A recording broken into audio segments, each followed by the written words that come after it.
Kita akan melanjutkan tema yang kita sudah bahas selama 2 bulan belakangan ini. Tema kita apa?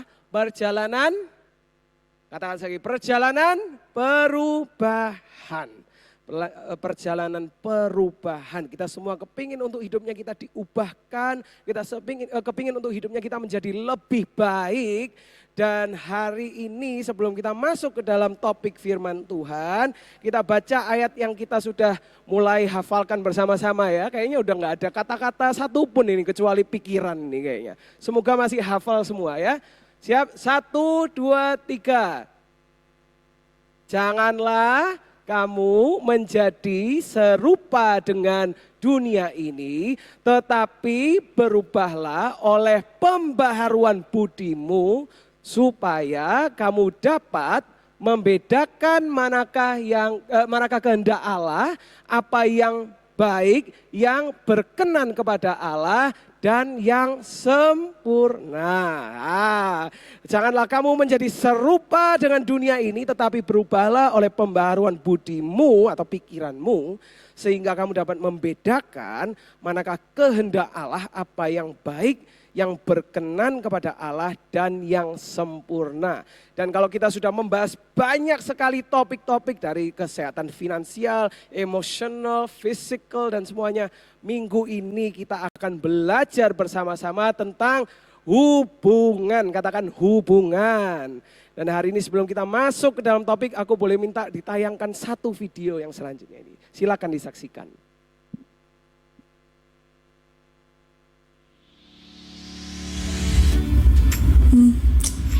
Enak ya, orang-orang kenapa sih kok bisa punya pacar?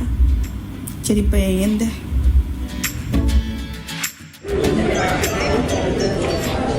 Ya ampun, ganteng banget pacarku. Kok bisa ya aku punya pacar kayak dia? Manis lagi, ya ampun.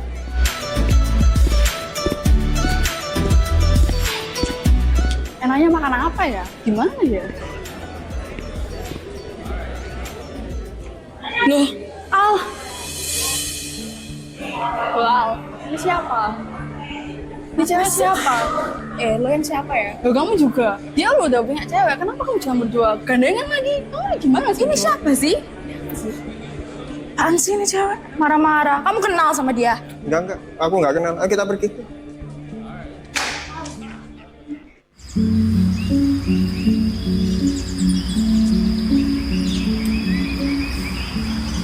Loh, halo. Aku Billy. Kapan hari rasanya aku pernah kelihatan kamu di kampusku ya? Iya kah? Oh iya, aku ingat. Kamu itu yang kelas manajemen yang biasa ya? Aku yang akselerasi. Kamu lagi ngapain? Oh, lagi nunggu Gojek ya? Kamu mau tak pulang deh aku? Aku lagi bawa mobil nih. Rumahmu deket dah? Iya sih, rumahku deket. Ayo, anterin aja, nggak apa-apa. Ayo. Terima kasih ya. Iya, nggak apa. Enak ya makanannya ya? Iya. Makasih ya udah dibayarin makanannya. Ya ampun, sorry aku lupa bawa dompet hari ini. Pakai QRIS. Waduh, HP ku juga mati. Kamu dulu yang bayarin ya kali ini ya? Berarti aku dulu ya? Iya. Iya. Sorry, saya agak telepon sebentar ya. Loh, bukannya HP-nya mati ya?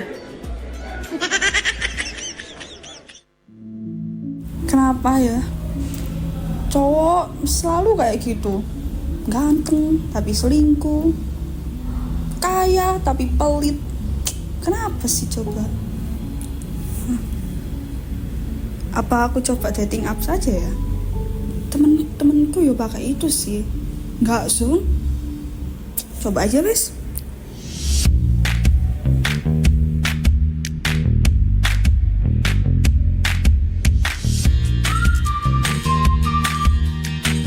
Ih, jelek banget. Enggak. Nah, ini. Yang ini aja deh. Love. Akhirnya. Bentar. Cantik belum ya? Kanan ke kiri ya? Kanan aja deh. Kanan. Ya ampun. Silent banget nih, ya ampun. Permisi. Iya. Apa ya? Kamu Fafa ya? Iya. Apa ya? Saya Adi yang dari Tinder. Oh yang itu ya? Iya. Iya. Boleh saya duduk? Oh iya, duduk aja. Kasih. Iya, sama-sama. Oh iya. Salam kenal. Oh iya. Adi. Oh iya, salam kenal. Aku mau ke toilet bentar Iya, ya? boleh. Iya. Toilet dulu ya? Iya. Bentar. Saya ketemu. Iya. Iya. Toilet dulu ya? Iya. Ran!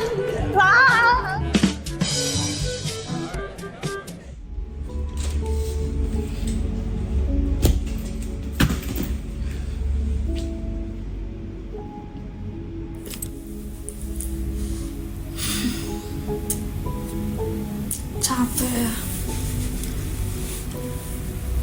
Udah nggak usah cowok-cowokan lagi ya. Capek, males. Wah, waktunya ke gereja nih. Apa aku gereja ya?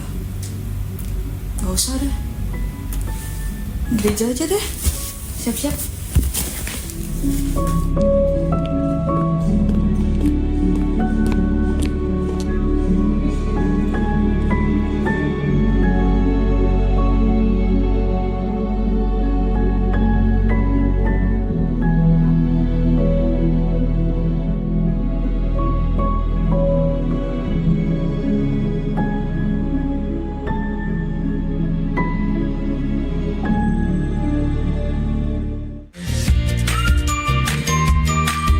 Pada akhirnya, Fafa menemukan soulmate-nya yaitu Niko. Sekian cerita dari kami. Beri tepuk tangan yang meriah untuk tim kreatif media kita dan para aktor. Oke, kasih tepuk tangan yang meriah untuk teman-teman kita dari tim kreatif media, luar biasa sekali. Waktu aku kasih tahu mereka, buatin video dong untuk tentang hubungan gitu. Mereka sangat bersemangat sekali. Dan disclaimer aja, orang-orang yang main tadi itu tidak seperti itu ya. Jadi tolong jangan marahin Alfredo. Alfredo bukan playboy. Ya tenang. Jadi hari ini kita akan berbicara tentang hubungan. Kalau tadi kita dengar kata soulmate atau kalau bahasa Indonesia jodoh. Siapa yang di sini sudah ketemu soulmate-nya atau jodohnya? Sudah? Nah, siapa yang di sini masih single? Single, ready to mingle, ya itu dia ya. Oke, hari ini kita akan berbicara tentang jodoh dan aku kasih judul untuk firmanku hari ini, sedikit lucu judulnya. Tapi judulnya adalah jodohku, kau di mana? Boleh ngomong sama-sama, 1, 2, 3, jodohku, kau di mana? Kalau yang ada pasangannya dikasih tahu, aku di sini yang gitu ya. Oke, tapi hari ini kita akan berbicara tentang jodoh atau tentang soulmate. Satu pertanyaan yang sering sekali keluar, yang sering sekali ditanyakan, itu adalah apakah jodoh itu ada di tangan Tuhan atau di tangan kita? Ada yang bisa jawab? Apakah jodoh di tangan kita atau di tangan Tuhan? Yang bilang tangan Tuhan angkat tangan. Oke, yang bilang tangan kita angkat tangan. Ya, oke, bagus. Ada dua-dua ya. Ada yang bilang Tuhan, ada yang bilang kita. Hari ini kita mau belajar bersama-sama. Jodoh itu ada di tangan Tuhan atau jodoh itu ada di tangan kita. Apakah aku ini memilih jodohku atau apakah Tuhan ini sudah menyediakan orang untuk kita? Berarti udah direncanain nih sama Tuhan yang ini nanti. Seperti itu. Nah, pertanyaannya yang mana? Dan kita akan belajar bersama-sama. Aku minta kita semua untuk buka, kalau yang bawa Alkitab bisa buka di Kejadian 29. Oke, kita buka sama-sama di Kejadian 29. Ini bercerita tentang seseorang yang bernama Yakub. Katakan Yakub.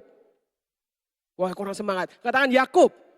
Nah, Yakub suatu hari dia itu pergi dan dia itu bertemu dengan seorang bapak yang namanya Laban. Laban ini omnya dia. Dan Laban ini punya 2 anak. Yang pertama namanya Lea dan yang kedua namanya Rahel. Dan waktu dia melihat anak 2 ini, bukan anak sih, kedua perempuan ini, dia ini jatuh cinta sama Rahel. Dan dikatakan di Kejadian 29 ayat 17 sampai 18, Lea tidak berseri matanya, tetapi Rahel itu elok sikapnya dan cantik parasnya. Yakub cinta kepada Rahel, sebab itu ia berkata, aku mau bekerja padamu 7 tahun lamanya untuk mendapat Rahel anakmu yang lebih muda itu. Jadi dia ngomong, aku nih seneng sama anakmu yang Rahel ini. Aku kepingin deh, aku kerja sama kamu 7 tahun. Nanti bolehin ya aku menikah sama si Rahel ini. Lalu bapaknya bilang sama dia, ya oke deh. Lebih baik sama kamu aja daripada sama orang lain. Oke 7 tahun ya nanti aku kasihin si Rahel ini boleh menikah sama kamu. Nah kalau dilihat di sini dikatakan tadi yang ayat 17. Lea kakaknya itu tidak berseri matanya. Atau ada yang ngomong bahwa matanya itu juling. Atau ada yang bilang matanya itu ada yang bilang warnanya biru. Pokoknya berbeda matanya gitu. Nah tetapi waktu dia ini Yakub ini bekerja untuk mendapatkan si Rahel. Bahkan firman Tuhan mengatakan jadi bekerjalah Yakub 7 tahun lamanya untuk mendapat Rahel itu. Tetapi yang 7 tahun itu dianggapnya seperti beberapa hari saja. Waduh, jatuh cinta 7 tahun kerasa kayak 7 hari. Betul enggak? Dia bekerja sama 7 tahun kerasa kayak cuma beberapa hari aja karena cintanya kepada Rahel. Begitu sudah lewat 7 tahun. Dia ngomong sama Laban, dia ngomong, Pak sudah ya aku udah kerja 7 tahun, ayo tepatin janjimu. Lalu Laban bilang oke malamnya diadain pesta, mereka makan-makan. Lalu diberikanlah perempuan ini kepada Yakub. Besok paginya waktu Yakub bangun, kaget dia teriak. Kayak tahu kalau ngeliat kecoa takut gitu ya, kayak gitu ya. Karena apa? Ternyata perempuan ini bukan Rahel. Ternyata yang dikasihin sama bapaknya itu adalah Lea. Tapi anehnya kok kamu nggak lihat dari tadi malam, kan matanya beda paling enggak.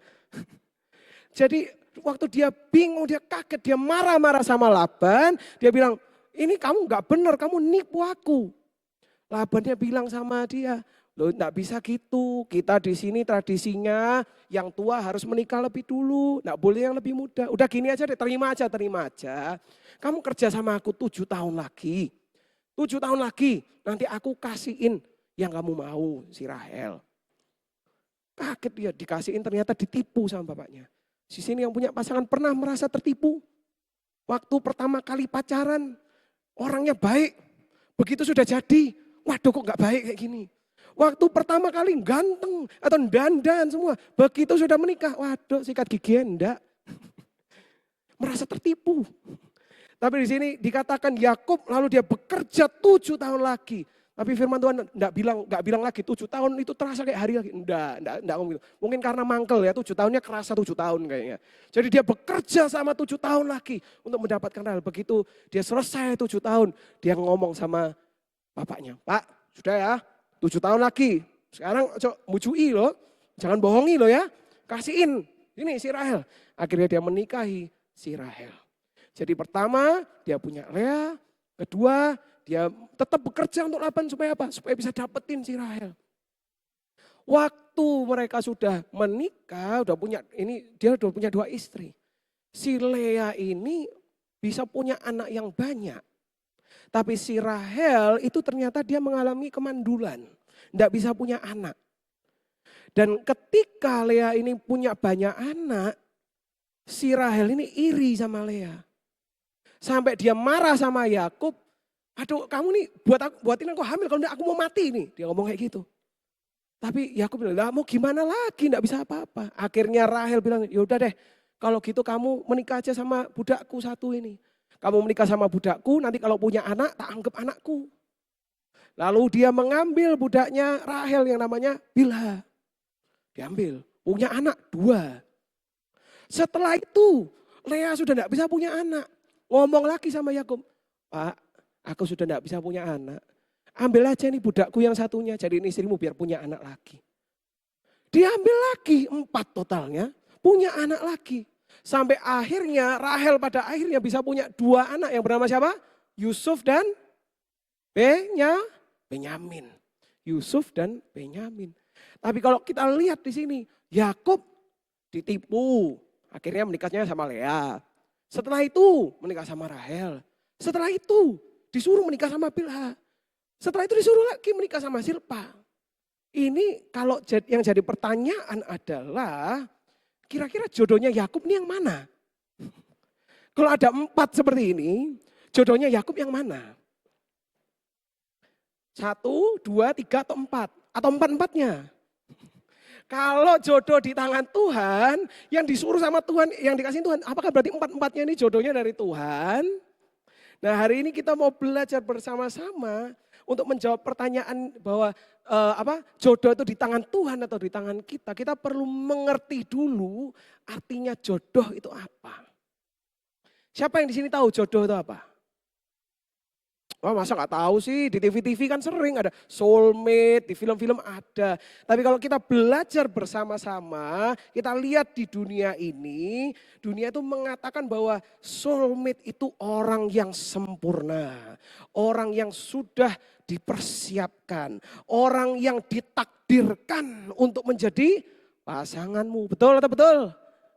Itu yang dikatakan oleh film-film, musik-musik, oleh buku-buku ngomongnya gitu semua. Ternyata ketika orang-orang punya pengertian ini, banyak sekali orang yang jatuh ke dalam sebuah perangkap. Perangkapnya apa? Karena pikirannya adalah soulmate itu adalah orang yang sempurna, soulmate itu adalah orang yang cocok buat aku gitu ya, cocok sekali. Aku ambil boleh lah ini boleh cocok sekali untuk aku. Kalau ngomong itu rasanya bisa klop, betul ya. Kalau mungkin deskripsinya seperti itu. Tetapi kita di tengah perjalanan itu mereka mulai melihat, loh ternyata pasanganku ini ada kekurangannya. Loh ternyata aku ini enggak cocok di sini sama pacarku. Loh ternyata dia ini suka ngambekan. Loh ternyata dia ini tidak ramah. Loh ternyata orangnya ini tidak sopan. Dan karena ada kekurangan-kekurangan itu. Dan kita punya mindset bahwa loh kalau orang itu adalah soulmate-ku. Orang yang sempurna. Nah ini tidak sempurna. Berarti soulmate-ku masih di luar sana. Berarti ini bukan soulmate-ku. Akhirnya terjadi sebuah kita terperangkap di dalam sebuah pikiran di mana kita berpikir, oh berarti soulmate-ku, kalau ini tidak cocok berarti bukan soulmate-ku, ini tidak cocok berarti bukan soulmate-ku, berarti soulmate-ku ada di luar sana, orang yang sempurna. Hari ini aku mau kasihin satu cerita. Suatu hari ada sebuah toko dan tokonya ini jualan suami, jualan cowok, jualan suami. Ini enggak beneran ya, ini enggak beneran, sebuah contoh aja. Jadi ada toko yang jualan suami dan cewek-cewek itu kumpul semua. Wah kepengen datang ke situ. Tapi di dalam toko ini ada satu peraturan, ada sebuah peraturan. Kita ini punya 6 lantai. Di setiap lantai kalau kamu mau naik, boleh naik, lihat apa yang ada di lantai selanjutnya. Tapi kalau kamu sudah naik, enggak boleh tuh turun. Oke, deal ya? Deal, oke. Cewek-cewek mulai masuk. Ada satu cewek yang masuk. Waktu dia masuk dia lihat apa? Cowok yang punya pekerjaan. Wah pikir oh ya lumayan lah cowok punya pekerjaan. Coba tak lihat lantai 2 lah, nggak apa-apa lah lihat aja lantai 2. Waktu naik ke lantai 2 dia lihat oh ini cowok punya pekerjaan, suka anak-anak. Wah oke, sip, bagus. Lantai 3 ada apa ya ini? Coba lantai 3. Dia naik ke lantai 3, ternyata ada cowok yang punya pekerjaan, suka anak dan ganteng banget. Waduh, ini bagus ini. Lantai 4 deh, lantai 4. Coba lantai 4. Waktu naik ke lantai 4, ada cowok yang punya pekerjaan, suka anak, ganteng. Dan juga dia tuh suka melakukan pekerjaan rumah. Waduh enak piringnya dicuci no, makanannya dimasak no. Betul? Lantainya dipel no. Aku jadi kayak ratu. Dia pikir, aduh kayaknya lihat deh masih ada lantai 5. Ayo naik ke lantai 5. Sampai di lantai 5 dia melihat ada sebuah cowok yang punya pekerjaan, yang suka anak, ganteng, suka melakukan pekerjaan rumah dan romantis fantastis guys. Dia bilang, waduh ini fantastis. Ini lantai 5 masih ada satu lantai lagi. Kalau lantai 5 aja kayak gini apalagi lantai 6. Dia pikir oke deh aku tak naik. Waktu dia naik ke lantai 6, di situ ada sebuah tulisan. Selamat, Anda adalah pengunjung ke 31.065.082. Di lantai ini tidak ada cowok. Lantai ini adalah sebuah bukti bahwa wanita itu susah untuk dipuaskan. Hari ini aku ngomong gini cuma sebagai contoh, bukan berarti cewek susah dipuaskan. Enggak, cowok pun juga susah dipuasin, betul enggak? Yang istri-istri, ya betul, ya itu. Tapi inti dari cerita ini adalah seringkali kita ini punya sebuah mindset, soulmate itu harus yang sempurna. Ketika kita punya pasangan dan kita merasa oh ini yang sempurna, kita melihat yang lebih baik lagi, yang lebih cocok lagi, kita berpikir oh jangan-jangan itu soulmate-ku. Kita punya pengertian yang salah. Karena jodoh itu bukan cuma orang yang sempurna. Jodoh itu bukan cuma orang yang semua checklistku keisi, tapi jodoh itu adalah, boleh baca sama-sama? 1, 2, 3. Orang yang kita pilih untuk berkomitmen menjadi pasangan hidup kita. Orang yang kita pilih ini loh, yang aku mau berkomitmen sama dia untuk menjadi pasangan hidup bersama-sama. Itu artinya jodoh. Kalau bahasa Inggrisnya kita sering kali mencari yang namanya the one, yang satu, yang diidam-idamkan. Tapi karena kita terlalu obsesif mencari yang satu, akhirnya kita apa? Kita cari the next one, the next one, the next one. Kita kelewatan cowok yang sebetulnya kita bisa ajak komitmen. Jodoh itu ada di tangan kita. Katakan jodoh ada di tanganku. Pilihan ada di aku. Jodoh itu ada di tangan kita, bukan di tangan Tuhan. Waktu Yakub dia waktu melihat Rahel, dia bilang apa? Itu jodohku, itu jodohku, itu yang aku mau, wah itu yang sempurna. Waktu dia ditipu mendapatkan Lea, apa yang dia ngomong? Wah ini bukan yang aku mau, itu yang aku mau. Karena apa? Karena mindsetnya adalah jodoh itu yang aku mau pilih itu. Jodoh itu adalah orang yang sempurna itu. Waktu dia udah dapat si Rahel, masih ada orang-orang yang lain selanjutnya. Jadi apakah jodoh itu cuma orang yang sempurna? Enggak. Orang itu bisa sempurna, orang itu bisa cocok untuk kalian lihat dari gaya fisiknya, dari emosinya, dari cara omongannya. Bisa kelihatannya cocok. Tapi kalau orang itu enggak bersedia jadi pasanganmu, apakah jodoh? Enggak jodoh. Kenapa? Karena jodoh itu adalah orang yang mau untuk berkomitmen bersama-sama menjadi pasangan hidup. Kalau kita hari ini yang cewek-cewek suka Korea, pergi ke siapa tuh namanya yang BTS tuh, datanglah ke artisnya BTS salah satu. Kamu tanya mau enggak jadi pasangan hidupku? Kira-kira mau enggak? Kira-kira mau enggak jadi pasangan hidup kita? Ya belum tentu mau. Kenapa? Karena pasangan hidup atau soulmate itu orang yang mau berkomitmen. Tapi kalau kamu tanya temenmu yang di sebelahmu ini mungkin sekarang ini, mungkin mau dia. Oh kalau yang sama cowok jangan, tolong sesama cowok jangan ditanya ya, jangan ya, oke. Tapi intinya adalah soulmate itu adalah orang yang kita pilih untuk ya aku mau berkomitmen. Ya aku mau untuk jadi pasangan hidupnya dia. Sampai akhir hidup kita menjadi pasangan. Itu artinya sebuah soulmate. Kita yang memilih dan aku percaya bahwa kalau kita hidup dituntun oleh Tuhan, kita akan dituntun untuk bertemu dengan orang-orang yang tepat untuk kita. Yang percaya katakan amin. Betul loh. Tuhan akan menuntun kalian untuk bertemu dengan orang-orang yang tepat untuk menjadi pasangan hidup kalian. Kenapa? Karena Tuhan yang lebih tahu daripada kita. Kita bisa salah, Tuhan tidak bisa salah. Tetapi pilihannya tetap di kita. Mau tidak mau, tolak atau terima, ada di tangannya kita. Kita yang punya pilihan dan karena kita yang memilih, kita harus berhati-hati. Kita harus minta tuntunan sama Tuhan dan memilih dengan bijaksana. Supaya apa? Supaya tidak salah pilih. Betul atau betul? Hari ini kita mau belajar bersama-sama bagaimana caranya kita bisa mencari pasangan yang tepat. Gimana sih caranya kita bisa mencari pasangan yang tepat? Mencari pasangan itu kayak memancing ikan. Mencari pasangan itu kayak memancing ikan. Untuk memancing ikan yang benar, kamu harus pakai umpan yang benar. Untuk setiap ikan ada umpan yang berbeda-beda. Kalau pernah lihat film-film yang tentang TV show tentang memancing, tiap ikan bisa beda-beda umpannya. Yang ini tertariknya sama yang bisa goyang-goyang. Yang ini tertariknya sama yang bentuknya kayak cacing. Yang ini bentuknya yang kayak ikan. Semua ada ada khusus, umpannya itu khusus untuk setiap itu. Tapi hari ini aku pengen sharing, beberapa hari yang lalu aku tuh teringat sebuah TV show yang udah lama aku gak nonton. Namanya adalah Take Me Out Indonesia. Ada yang pernah nonton? Take Me Out Indonesia. Take Me Out Indonesia itu ada satu cowok yang dibawa dan di dalam satu tempat ini ada 30 cewek lainnya. Dan dia disuruh memperkenalkan dirinya. Kalau cewek-cewek itu suka, nanti mereka akan pilih. Oh ya, aku mau sama cowok itu.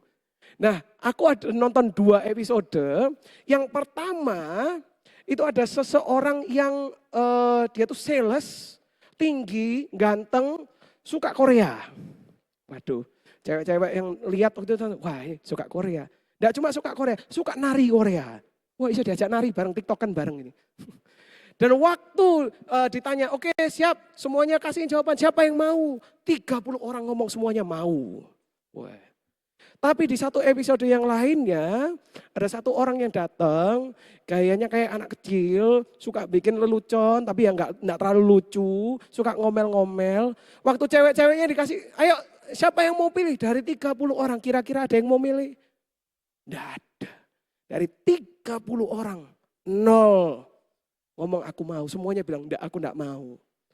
Enggak mau semua sama dia. Kenapa? Karena dia tidak tertarik. Dia tidak bisa menarik cewek-cewek ini. Nah, inti dari apa yang aku sharingkan adalah jadilah orang yang dicari oleh orang yang kamu cari. Aku ulangi ya. Jadilah orang yang dicari oleh orang yang kamu cari. Seringkali kita ini menarik orang yang seperti kita, bukan seperti apa yang kita inginkan. Kalau misalnya kita kepingin orang yang baik, pingin cowok yang baik, kita perlu jadi orang yang baik. Kalau kita kepingin orang yang murah hati, kita harus jadi orang yang murah hati. Kalau kita kepingin orang yang murah hati tapi kita pelit, kira-kira tertarik enggak dia sama kita? Enggak tertarik. Karena kita kita seringkali menarik orang yang seperti kita, bukan seperti yang kita inginkan. Aku mau kasih contoh dalam kehidupanku sendiri. Waktu awal-awal pacaran dan pernikahan, banyak orang tuh yang datang sama aku bilang kayak gini, kamu ini beruntung ya dapat istri kayak Jessica ini. Aduh, wis dokter, cantik, munyil, awet muda. Waktu pertama-tama aku dengar, aku ya seneng gitu. Lama-kelamaan kok kayaknya banyak yang ngomong kayak gini. Apa aku jangan-jangan aku untung tapi dia yang apes sih. Karena enggak ada yang pernah ngomong kamu untung ya Jessica ya. Dapat suami kayak Joshua yang ganteng, yang tinggi, yang berwibawa. Enggak pernah ada yang ngomong kayak gitu. Aku sampai bingung, ini jangan-jangan apa? Ya betul apes kayak Jessie ini. Sampai suatu hari aku datang ke Jessie, aku tanya sendiri sama dia. Kira-kira apa sih yang membuat kamu tuh senang sama aku? Wah. Pikirku mau ngomong, oh ya soalnya kamu tuh ganteng, soalnya kamu tuh ya mukanya itu bagus, rambutnya bagus. Ternyata enggak ada omongan sama sekali tentang itu. Dijawab sama Jessica apa? Ya soalnya kamu itu baik orangnya, kamu itu murah hati, kamu itu suka berbagi. Tapi aku melihat, waktu aku mendengarkan itu, aku melihat bahwa betul, apa yang aku lakukan akan menarik orang yang seperti itu. Kalau aku kepingin pasangan yang murah hati, aku kepingin pasangan yang baik, aku kepingin pasangan yang jujur, aku harus terlebih dahulu menjadi orang itu.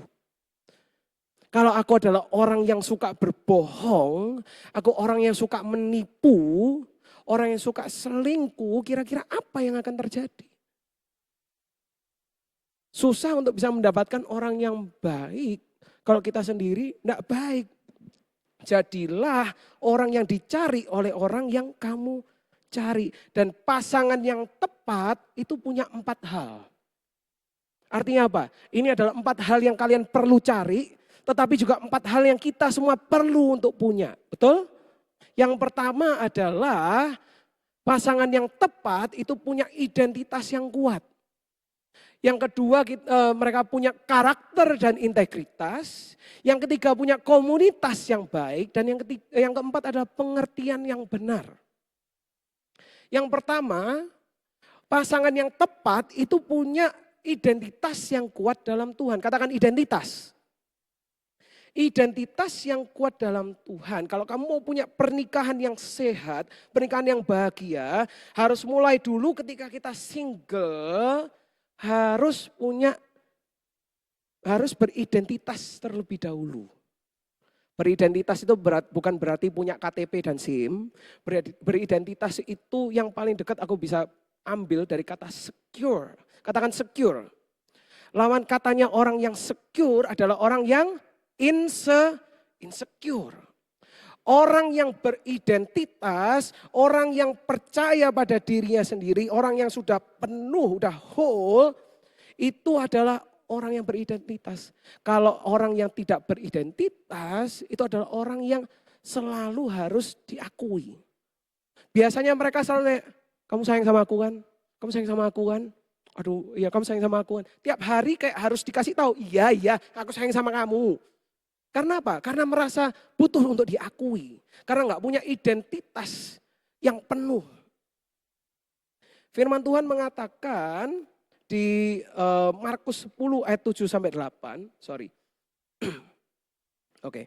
Sebab itu laki-laki akan meninggalkan ayahnya dan ibunya dan bersatu dengan istrinya. Sehingga apa?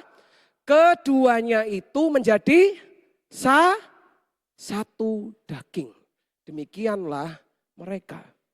Kalau di dunia ini kita sering kali mendengar bahwa separuh aku, separuh kamu menjadi satu. Kalau lagunya siapa dia? Yang karena separuh aku, dirinya. Nah ya itu. Itulah pengajarannya dunia. Separuh aku, kamu yang melengkapi aku. Ketika kita bersatu, kita saling melengkapi dan menjadi satu. Tetapi firman Tuhan tidak mengatakan itu. Firman Tuhan mengatakan keduanya, berarti apa? Satu dan satu akan bergabung menjadi satu. Artinya apa? Sebelum kita punya pasangan, kita terlebih dahulu harus menjadi satu. Kita harus penuh terlebih dahulu. Kolose 2 ayat 9 sampai 10 mengatakan sebab dalam Dia berdiam seluruh kepenuhan keilahian yang hidup dalam bentuk jasmani. Kamu telah menjadi apa? Penuh dalam Dia yang adalah kepala atas semua pemerintah dan penguasa. He will make you whole. Kamu akan dipulihkan kembali menjadi satu. Dan ketika kita ini satu, ketemu satu, menjadi satu, disitulah ada yang namanya hubungan yang sehat. Kita perlu punya identitas dulu yang benar, yang kuat di dalam Tuhan. Artinya apa? Kita perlu tahu dulu bahwa kita ini anak-anaknya Tuhan. Kita perlu tahu dulu bahwa Tuhan itu sayang sama kita. Tuhan itu mencintai kita. Kenapa? Kalau enggak kita akan menuntut pasangan kita terus untuk mengisi kekosongan itu. Dan seringkali itu yang menjadi sebuah lingkaran setan karena kita menuntut mereka untuk mengisi dan mereka enggak bisa mengisi. Atau kita menuntut mereka untuk mengisi, mereka mengisi dan mereka habis. Sekarang mereka yang butuh diisi, kita enggak mengisi mereka. Itu yang terjadi. Kalau kita mau punya hubungan yang sehat, kita terlebih dahulu harus dipenuhi kembali oleh Tuhan. We have to be made whole again, dipenuhi kembali, dipuaskan terlebih dahulu. Bukan kita pacaran supaya puas, tapi kita sudah puas baru kita cari pacar. Baru kita menikah. Kenapa? Karena kepuasan itu diterimanya di Tuhan. Jadi aku tidak menuntut lagi pasanganku. Itu yang pertama, identitas yang kuat di dalam Tuhan. Ada lagu satu yang terkenal sebelum kamu mencintai orang lain, you need to love yourself. Sebelum kamu mencintai orang lain, cintailah dirimu dulu. Terimalah dulu cintanya dari Tuhan, baru kita mencintai orang lain. Yang kedua adalah kita butuh karakter dan integritas. Seringkali kita ini merasa aku bisa seenaknya karena aku ini masih single. Oh aku masih single kok, masih pacaran, masih nanti. Udah nggak apa-apa, aku hari ini kita sekarang lagi mau dugem-dugem dulu, kita mau hidup yang nggak bener dulu, kita coba-coba pacaran sama cewek ini, cewek itu, kita bisa hidup seenaknya sendiri. Kenapa? Karena masih single, masih mau mainan nih. Kalau kita mau dapat pasangan yang benar, kita harus jadi orang yang benar. 1 Timotius 4 ayat 12 mengatakan, jangan ada orang yang merendahkan kamu karena kamu muda. Tetapi jadilah teladan bagi orang-orang percaya dalam apa? Perkataan, tingkah laku, kasih, iman, dan kesucian. Jadilah teladan dalam perkataan kita, apa yang kita katakan, tingkah laku kita, apa yang kita lakukan, kasih kita, seperti apa kita menunjukkan kasih kepada orang lain, iman kita seperti apa hidup kita di dalam Tuhan, dan kesucian kita. Hidup dalam kesucian. Kita perlu punya karakter dan integritas. And by the way, tahu enggak integritas itu apa? Integritas itu adalah kita melakukan hal-hal yang benar walaupun enggak ada yang lihat. Walaupun kita punya kesempatan untuk melakukan yang enggak benar, kita memilih untuk melakukan yang benar, itu namanya integritas. Kepingin punya pasangan yang punya integritas? Pingin, tapi harus dimulai dari kita. Integritas. Yang ketiga adalah komunitas yang baik. Katakan komunitas. Amsal 13 ayat 20 mengatakan, berteman dengan orang bijak menjadi bijak. Berteman dengan orang bodoh menjadi bodoh. Orang-orang di sekitarmu itu akan mempengaruhi kamu. Kalau kamu mau tahu cowok ini atau cewek ini benar atau enggak, jangan dilihat dari orangnya, dilihat dari teman-temannya. Karena apa? Karena orang itu bisa pakai topeng. Tapi teman-temannya kelihatan semua, oh ternyata teman-temannya kayak gini berkumpulannya. Oh ternyata teman-temannya ini juga suka orang-orang yang suka bohong-bohong. Orang-orang yang suka minum minuman keras. Orang yang suka merokok. Bisa kelihatan, kenapa? Karena teman-teman kita atau komunitas kita itu mencerminkan diri kita. Kalau aku adalah orang yang benar, kumpulanku juga sama orang yang benar. Kalau kumpulanku orang yang gak benar, aku juga orang yang gak benar.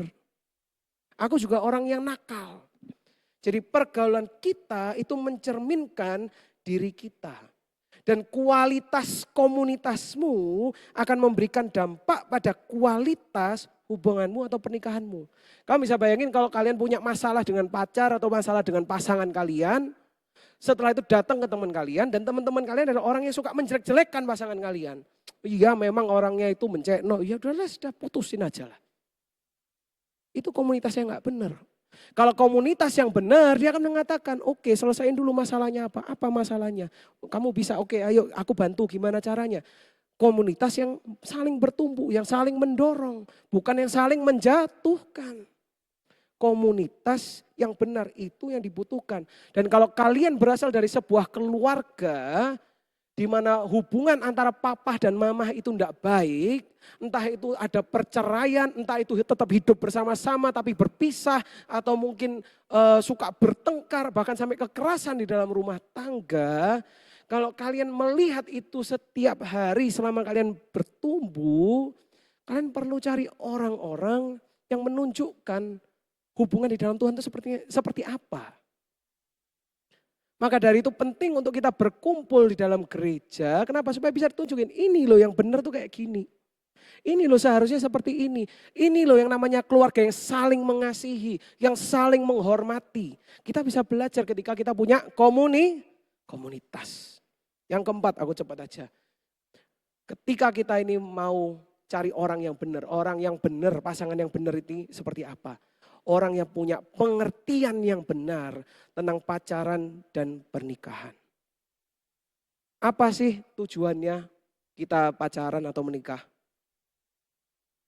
Orang yang nggak tahu tujuannya atau yang punya tujuan yang salah, itu akan membuang-buang waktumu. Tetapi tujuan dari kita, aku mulai dari pacaran dulu. Tujuan dari kita pacaran itu untuk apa sih? Untuk menikah. Tujuan kita pacaran itu adalah karena kita mau menikah. Supaya kita bisa saling mengenal lebih dalam lagi. Kalau kalian tidak mau menikah, temenan aja, gak usah pacaran. Seringkali yang dibuat alasan untuk pacaran dan menikah adalah aku ini kesepian. Kalau kalian kesepian, kalian itu enggak butuh pacar. Kalian perlu ikut Kersel. Kalau cuma kesepian, ikut aja cari komunitas. Aku kepingin cari pacar karena aku punya kasih yang meluap-luap. Aku mau membagikan kasihku. Enggak usah, datang aja ke aku. Traktirin aku, beliin aku barang, enggak apa-apa, tak terima. Enggak usah pacaran dulu. Oh aku ini mau cari pacar, aku ini mau menikah. Kenapa? Karena aku tuh kepingin happy. Aku mau kasih tahu, kalau kalian pacaran, tanya yang sudah pacaran, malah tambah enggak happy. Pacaran tuh bukan untuk happy. Pacaran tuh untuk menikah. Kalau kalian pacaran untuk happy, kalian akan stres. Kenapa? Karena yang dulu sebelumnya kalian bisa main game seenaknya, sekarang kalian harus siapkan waktu untuk pacar kalian atau pasangan kalian. Kalau sebelumnya kita bisa melakukan, aku kepingin makan ini, sekarang punya pacar atau punya istri, dibatasi makannya. Tambah stres kalau cuma cari bahagia. Tujuan kita untuk menikah, kalau tadi tujuan pacaran adalah untuk menikah, tujuan kita menikah itu untuk apa? Tujuan pernikahan dikatakan di Markus 10 ayat 7 sampai 8. Sebab itu laki-laki akan meninggalkan ayahnya dan ibunya dan bersatu dengan istrinya sehingga keduanya itu menjadi satu daging. Demikianlah mereka. Tujuan pernikahan adalah menjadi satu dan mencerminkan Tuhan dalam hubungan kita. Itu tujuannya pernikahan. Bukan untuk happy, bukan karena kalian kesepian, bukan karena kalian punya kasih yang meluap-luap yang mau dikasihin supaya mau traktir-traktir karena uangku kebanyakan. Bukan seperti itu. Tetapi karena tujuan pernikahan adalah menjadi satu dan mencerminkan Tuhan. Ketika kita ini menikah, kalau pernah datang ke sebuah pernikahan, mereka akan maju ke depan yang diberi nama apa? Altar. Tahu altar itu apa? Altar itu adalah sebuah tempat di mana hewan itu dibawa untuk disembelih. Tempat untuk mempersembahkan pengorbanan. Jadi ketika kita ini datang ke depan untuk menikah, untuk mengatakan yes I do, aku mau untuk menikah. Itu bukan cuma sekedar untuk hore-hore sekarang aku punya pasangan, aku enggak jomblo. Tetapi ada sesuatu yang dikorbankan. Ada sebuah pengorbanan. Kalau dulu aku bisa seenaknya sendiri, sekarang aku harus mengorbankan. Dan waktu kita datang ke altar, kita itu harus mati. Sebuah relationship dalam sebuah hubungan pernikahan, sebuah hubungan pernikahan itu adalah we die so our marriage can live. Kita mati supaya pernikahanku bisa hidup. Mati itu maksudnya apa? Bukan mati secara fisik, bukan. Mati itu maksudnya adalah kita ini menyerahkan ego kita. Kita ini memprioritaskan kebutuhannya pasangannya kita daripada diri kita sendiri. Kalau dulu aku mikirin diriku sendiri, sekarang yang aku pikirin adalah dia. Itu adalah sebuah pengorbanan. Aku memilih untuk menjaga kerukunan bukan menang-menangan. Kalau aku memilih untuk menang-menangan berarti aku belum mati. Aku belum mengorbankan diriku sendiri. Di dalam pernikahan, kalau kamu mau punya pernikahan yang hidup, kita yang terlebih dahulu harus mati. Kita yang terlebih dahulu harus mengorbankan diri kita. Dan ketika kita bilang yes, ketika kita ini menjadi satu, kita saling berkorban satu dengan yang lain, di situ akan ada kebahagiaan, di situ kita enggak lagi sendirian dan akan ada kasih yang meluap-luap. Kenapa? Karena itu adalah buah dari pernikahan yang benar. Aku boleh minta tim PAW untuk naik ke atas dan aku boleh minta Jessica untuk naik ke atas, boleh? Hari ini aku kepingin sharing sama kalian. Ini bukan untuk sombong, ini bukan untuk menghebat-hebatkan, tetapi aku kepingin sharingkan karena ini bisa menjadi sebuah contoh. Dalam kehidupanku sama kehidupannya Jessie, kita baru menikah, baru-baru ini kita celebrate 2 tahun anniversary, baru 2 tahun, masih panjang. Tapi Di dalam perjalanan pernikahan, waktu aku mempersiapkan firman ini, aku teringat akan quote yang tadi bilang bahwa ketika kita mau pernikahan kita untuk hidup, kita yang terlebih dahulu perlu mati. Dan aku sangat mengucap syukur kepada Tuhan, kalau aku dituntun untuk bisa ketemu sama Jessie, untuk punya Jessie sebagai istriku. Pilihannya di siapa? Pilihannya di aku. Dia bisa nolak aku, tapi dia senang sama aku jadi dia terima. Tapi waktu aku melihat kembali tentang hubunganku dengan Jessie, aku merenungkan betapa banyaknya hal yang dia harus korbankan untuk aku. Sekali lagi aku ngomong ini bukan untuk sombong. Aku ngomong seperti ini karena ini adalah sebuah contoh bagaimana ketika kita masuk ke dalam sebuah pernikahan, it is no longer I, but it is us. Bukan lagi cuma aku, tetapi kita. Jessie setiap hari harus masuk kerja dari Senin sampai hari Sabtu. Dan kadang kalau kerja, dia masuk jam 7:30 pagi sudah harus berangkat. Dan dia kerja sampai jam 9:30 malam. Hari Sabtu, hari-hari orang libur, dia masih masuk. Dia masuk mungkin tidak sampai malam. Tapi hari Minggu, karena dia istrinya pendeta, ada ekspektasi dia harus datang terus pagi. Jadi akhirnya kalau aku lihat, dia ini tidak banyak istirahat. Betul? Ya. Tapi dia tidak pernah ngomel sama aku. Dia tidak pernah ngomong sama aku kayak, duh gimana sih gereja ini. Bahkan suatu hari aku ingat, dia pernah saking capeknya ketiduran waktu ibadah. Waktu dia taruh kepalanya di pundakku, tahu apa yang aku lakuin? Tak giniin, biar bangun lagi. Kenapa? Supaya nggak enak nanti kalau dilihat jemaat kamu tidur, masa istrinya pendeta tidur di ibadah sendiri. Tapi waktu aku mulai melakukan seperti itu, ada sebuah teguran dalam hidup, dalam hatiku. Dan mengingatkan kembali, kamu enggak tahu apa yang dia udah korbankan. Kamu enggak ingat. Dia tuh sudah kerja keras. Enggak ada istirahat. Sakit-sakitan pun kalau lihat hari ini kita pakai masker ini. Kenapa? Karena kita lagi sakit-sakitan nih sebetulnya. Nah, itu batuknya keluar. Tapi dia memilih untuk aku mau memprioritaskan ini. Kenapa? Karena bukan lagi apa yang aku butuhkan, tapi apa yang kamu butuhkan. Tadi pagi aku tanya sama dia waktu dia sakit, kamu mau datang ke gereja atau enggak? Kalau misalnya kamu memang sakit enggak kuat, enggak apa-apa deh. Atau kamu datang siang aja kalau mau. Ya udah enggak apa-apa, aku datang siang aja. Dalam sebuah hubungan, itu perlu ada sebuah pengorbanan. Kita enggak bisa hidup seenak-enaknya sendiri lagi. Karena kita nggak hidup sendiri, kita hidup bersama. Hari ini aku mau ngajak kita semua untuk bangkit berdiri bersama-sama. Kalau kita sudah belajar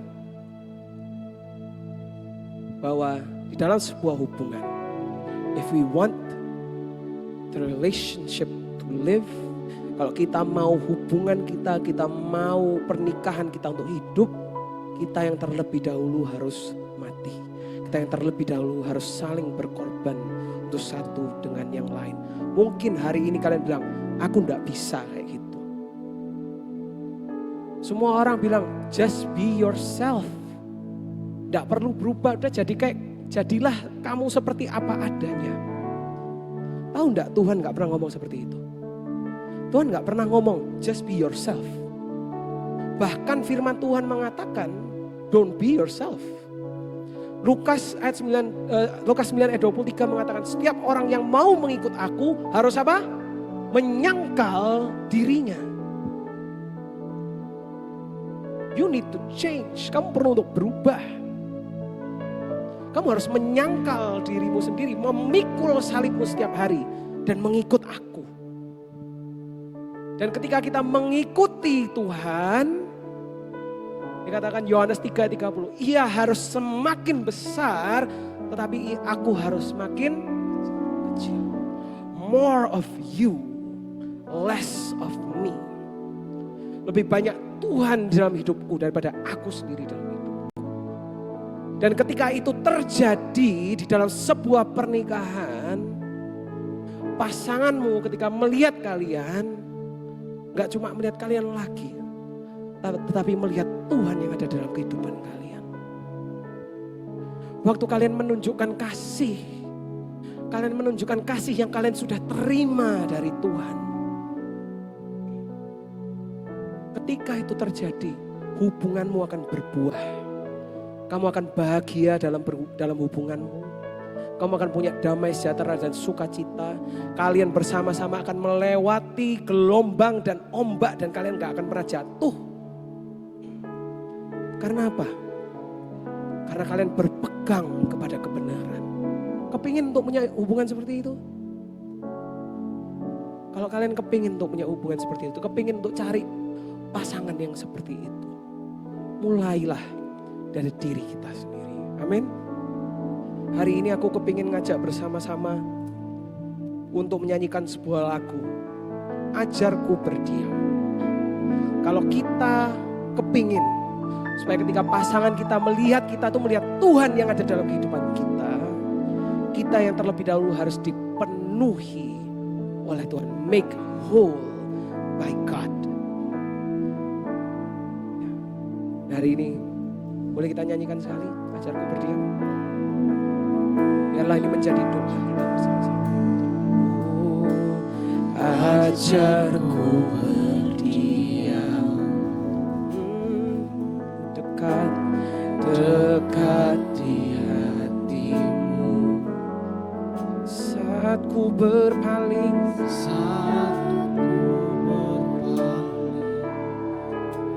temukan cintamu. Di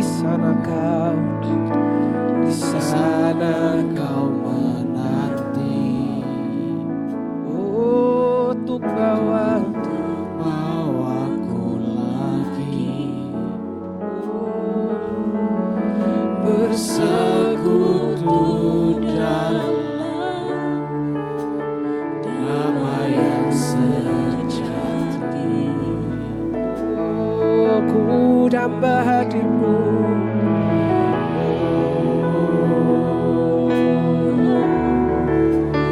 Ku damba hadirmu. Oh, inilah rindu kami Tuhan.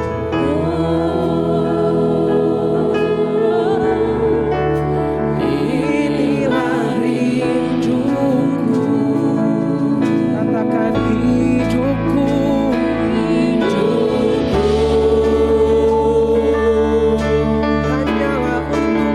Hanyalah untukmu. Oh, segenap hatiku, aku akan kebaikan-Mu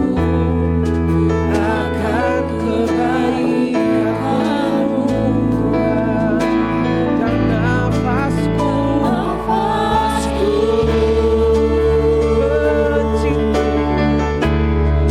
menceritakan kasih-Mu. Oh, ajarku berdiam dekat di hatimu. Sebentar lagi kita akan mengambil perjamuan kudus bersama-sama. Boleh dibagikan Asher untuk perjamuan kudusnya.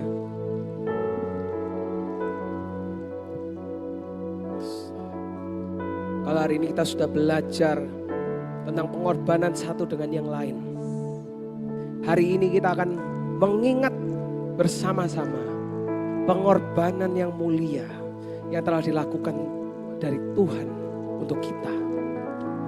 Thank you.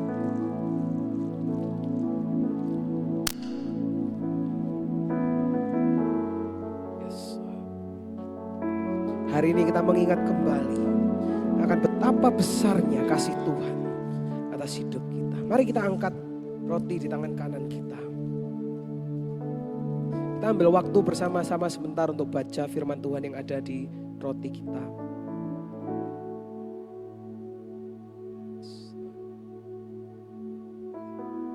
Mari kita angkat roti di tangan kanan kita. Dan firman Tuhan mengatakan, dan sesudah itu ia mengucap syukur atasnya. Ia memecah-mecahkannya dan berkata, inilah tubuhku yang diserahkan bagi kamu. Perbuatlah ini menjadi peringatan akan aku. Tuhan, hari ini kami mengenang kembali akan tubuh-Mu yang telah tercapik-capik bagi kami, Tuhan. Dan kami hari ini mengingat kembali akan pengorbanan-Mu. Terima kasih Bapa. Di dalam nama Tuhan Yesus, mari kita makan bersama-sama.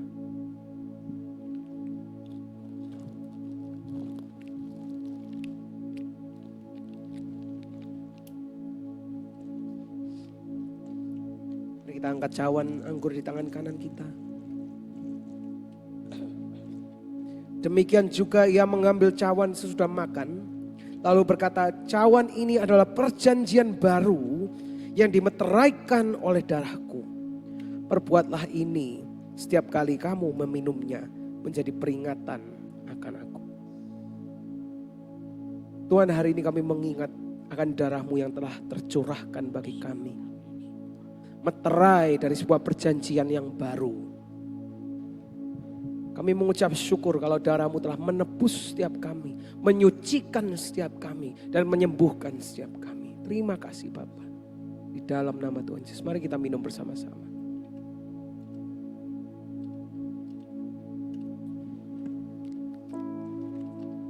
Terima kasih Tuhan. Terima kasih Tuhan. Terima kasih atas semua pengorbanan-Mu. Terima kasih atas semua kasih-Mu. Dan kami terus mengenang akan semua kebaikan yang telah Engkau taruh dalam kehidupan kami. Dan hari ini Tuhan, hamba-Mu berdoa untuk setiap teman-teman kami yang hadir tempat ini atau yang mendengarkan firman ini. Biarlah Engkau yang menuntun setiap langkah kami Tuhan. Bagi teman-teman yang masih single, biarlah Engkau yang menuntun mereka untuk bisa menemukan pasangan yang tepat bagi mereka. Bagi teman-teman yang sudah berpacaran, biarlah Engkau yang menuntun mereka biarlah Engkau yang memberikan kepada mereka yang terbaik bagi mereka Tuhan. Dan menuntun mereka untuk menjaga hubungan mereka. Dan bagi yang sudah menikah Tuhan, biarlah Engkau yang memberkati pernikahan mereka. Dan pernikahan itu dapat menjadi berkat bagi semua orang yang di sekitarnya. Dan menjadi sebuah contoh di mana ketika orang-orang melihat, orang-orang bisa melihat ini adalah pernikahan yang disertai oleh Tuhan. Di mana Tuhan ada di tengah-tengah mereka. Terima kasih Bapa. Hamba-Mu mengucap syukur Tuhan. Dan hari ini kami belajar bersama-sama untuk saling berkorban satu dengan yang lain. Terima kasih Bapa. Di dalam nama Tuhan Yesus. Yang percaya katakan bersama-sama. Amin. Hari ini sebelum kita pulang dari tempat ini kita akan berdoa bersama-sama untuk persembahan. Dan nanti kita akan memberikan persembahan bersama-sama. Mari kita siapkan persembahan kita dan kita berdoa. Tuhan, kami mengucap syukur atas hari ini kalau kami diberikan kesempatan untuk memberikan kembali sebagian dari apa yang telah Engkau percayakan kepada kami Tuhan. Kami mau untuk menjadi pengelola yang baik. Dan hari ini kami mau untuk mengembalikan sebagian dari apa yang telah Engkau percayakan. Di dalam nama Tuhan Yesus kami berdoa. Amin. Teman-teman bisa kasihin persembahan di depan atau melalui QRIS yang ada.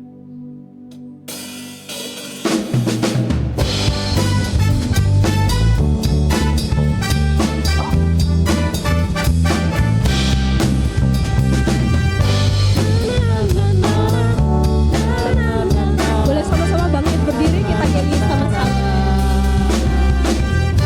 Haleluya, ku memuji-Mu Tuhan, karena kasih-Mu tak berkesudahan.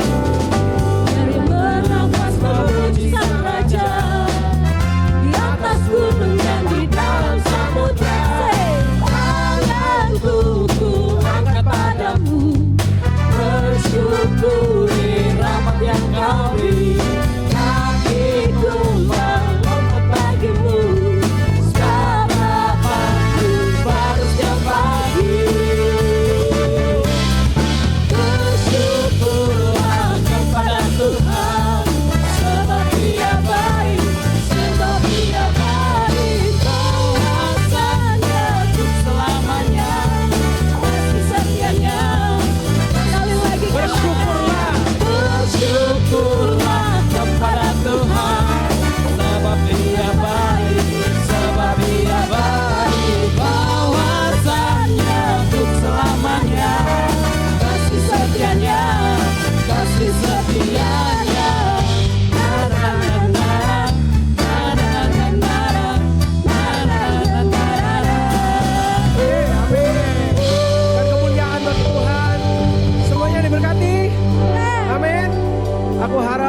keluar dari tempat ini, kalian bisa terus bertumbuh dan kalian bisa, yang masih single-single aku doain kalian untuk ketemu pacar yang sangat baik, yang sangat ganteng dan cantik gitu ya. Kalau masih belum punya pacar, masih single, mungkin nanti kita perlu buat kelompok sendiri untuk para single kayaknya ya, perlu kayaknya. Oke, mari kita angkat tangan kita bersama-sama. Tuhan, kami mengucap syukur atas hari ini. Kalau sebentar kami akan meninggalkan tempat ini, biarlah Engkau yang memenuhi setiap kami dengan berkat-Mu yang melimpah, dengan kasih-Mu, sukacita-Mu dan damai sejahtera-Mu Tuhan. Dan biarlah kemanapun kami berada, di apapun yang kami lakukan menjadi berhasil dan membawa kemuliaan bagi nama-Mu. Terima kasih Bapa, di dalam nama Tuhan Yesus yang percaya katakan bersama-sama, amin. God bless you, sampai ketemu minggu depan. Happy Sunday.